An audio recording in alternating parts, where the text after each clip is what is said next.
Before we start, don't forget to like this video, leave a comment with your thoughts, and subscribe so you never miss the hidden history we uncover here. Most people know Martin Luther King Jr. as the man of "I have a dream." That speech has become a symbol of peace, hope, and equality. It's quoted in classrooms, in documentaries, and every year on Martin Luther King Day. But that version of King, the dreamer, the preacher of harmony, is only part of the story. There was another king, one far more radical, and in the last year of his life, he gave a speech so controversial that it cost him friends, allies, and political support. It may even have cost him his life.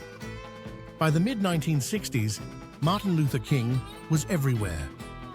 He had led the Montgomery bus boycott, stood up to brutal police in Birmingham, marched across Selma, and stood on the steps of the Lincoln Memorial declaring his dream.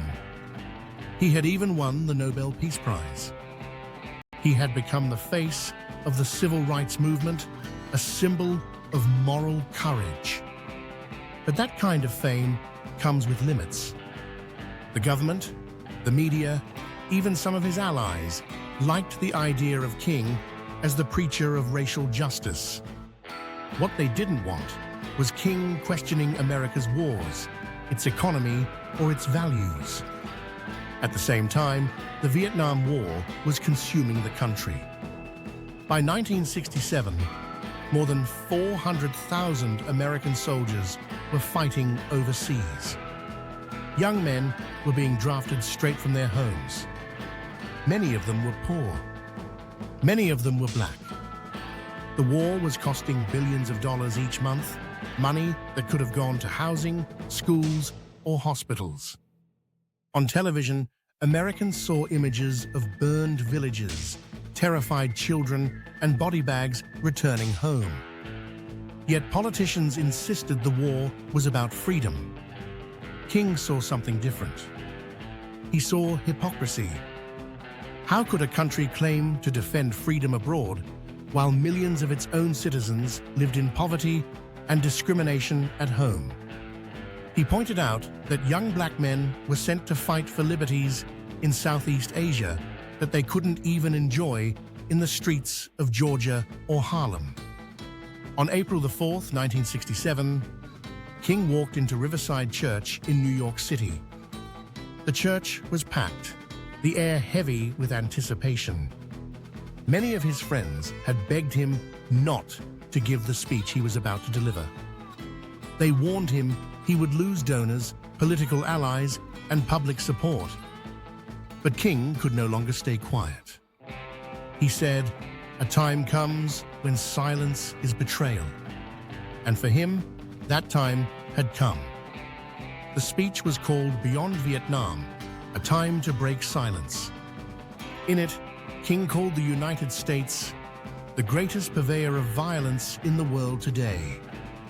He described Vietnamese villages destroyed by napalm, children left homeless, young soldiers sent to die in a war they didn't understand. He argued the war was not only a political mistake, but a moral catastrophe. And he went further. He said America was being destroyed from within by what he called the giant triplets: racism, militarism, and materialism. Unless the nation went through a true revolution of values, it would never achieve justice. The reaction was immediate and harsh. The Washington Post said King had diminished his usefulness to his cause. Time magazine dismissed the speech as demagogic slander. Politicians who had once applauded him now turned their backs. Even President Lyndon Johnson, who had worked with King on civil rights legislation, cut off contact completely. Some civil rights leaders worried too. They feared he was dividing the movement by speaking on foreign policy. But for King, justice was never something you could divide. And then there was the FBI. Under J. Edgar Hoover, they had already been monitoring King for years. His phones were tapped, his hotel rooms bugged, his reputation attacked. Hoover had called him the most dangerous Negro in America. After the Riverside speech, the FBI doubled its efforts. To them, King wasn't just a civil rights leader anymore, he was a national threat. A man capable of uniting poor people across race and class, and even linking struggles in America to struggles abroad. Despite the criticism, King did not back down. In fact, he became bolder.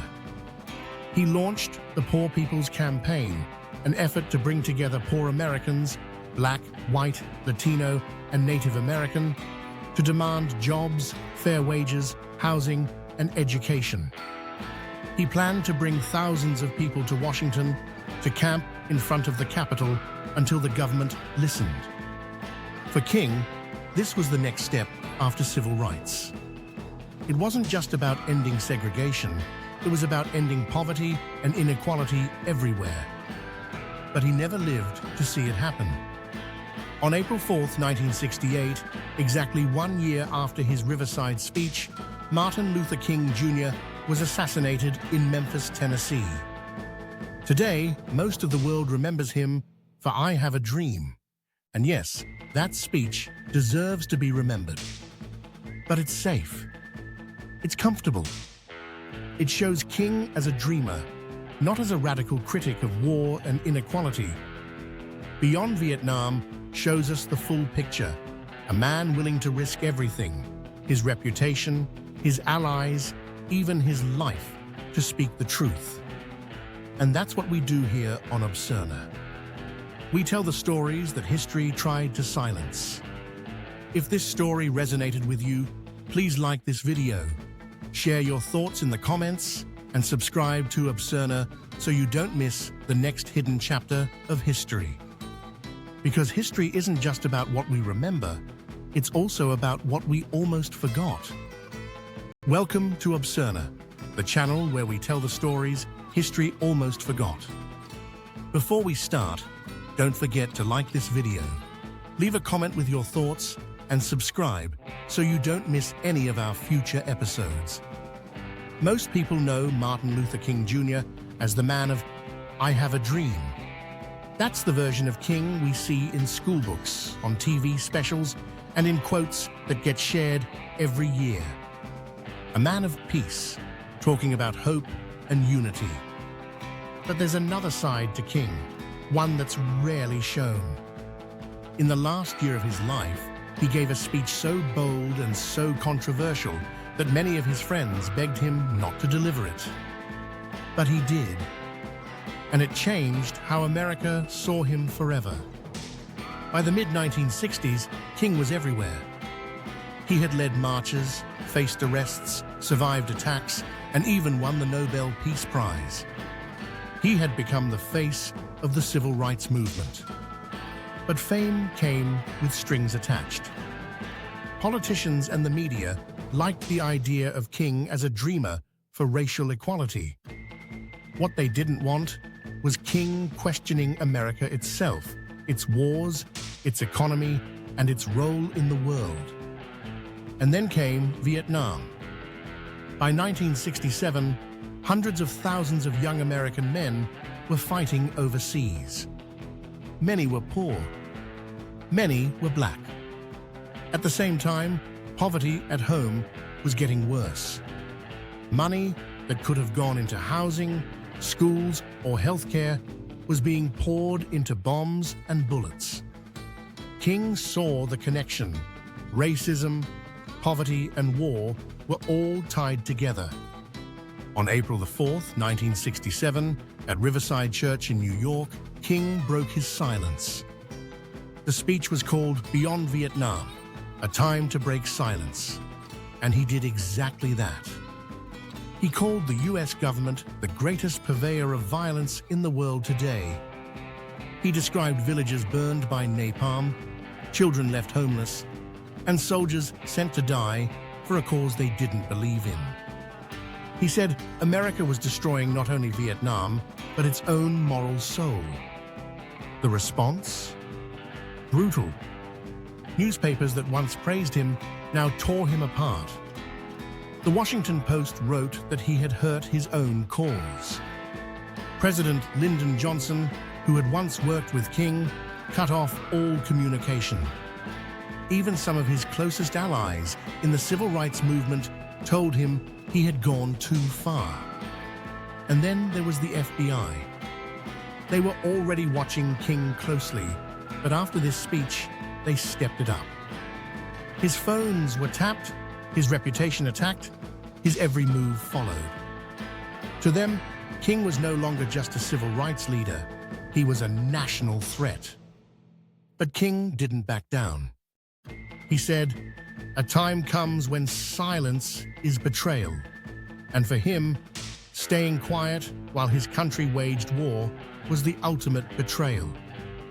He started the Poor People's Campaign, a movement to unite poor Americans of every race to demand jobs, housing, and justice. His vision was growing bigger, more radical, and more dangerous to those in power. He never lived to see it through. On April the 4th, 1968, exactly 1 year after that speech, Martin Luther King Jr. was assassinated in Memphis. Today, when people think of King, they think of, "I have a dream." And yes, that was powerful. But if we stop there, we miss the full story. Beyond Vietnam shows the real King, the man who risked everything, his reputation, his friendships, even his life, to tell the truth. And that's what we do here on Obscerna. We bring back the voices that history tried to silence. If you found this story powerful, hit that like button, share your thoughts in the comments, and subscribe to Obscerna so you won't miss the next story that history left in the shadows. Because history isn't just about what we remember, it's also about what we almost forgot.